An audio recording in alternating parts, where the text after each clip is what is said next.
C'est un tour de passe-passe que le gouvernement a mis en place pour arriver à ses fins et pour supprimer les postes de RAZED. Voilà, nous c'est ce qu'on a compris en tant que parents. Membres de RAZED, syndicats et parents d'élèves, ensemble pour ce rassemblement de Noël.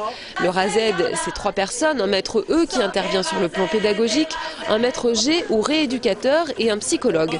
3 postes menacés selon les manifestants qui ont obtenu cet après-midi un entretien avec l'inspecteur d'académie.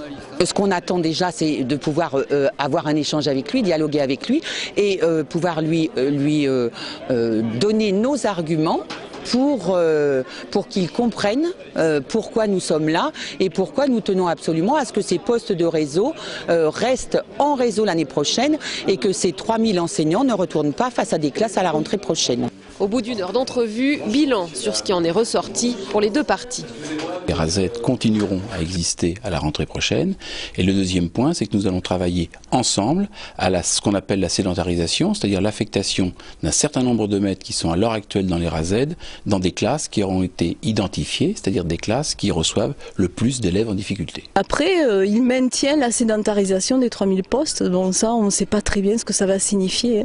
Donc là, c'est vrai qu'il y a quand même une inquiétude, une grosse inquiétude.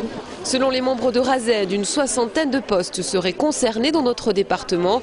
La mobilisation se poursuit. Les parents d'élèves organisent demain une descente au flambeau depuis le métro Jolimont.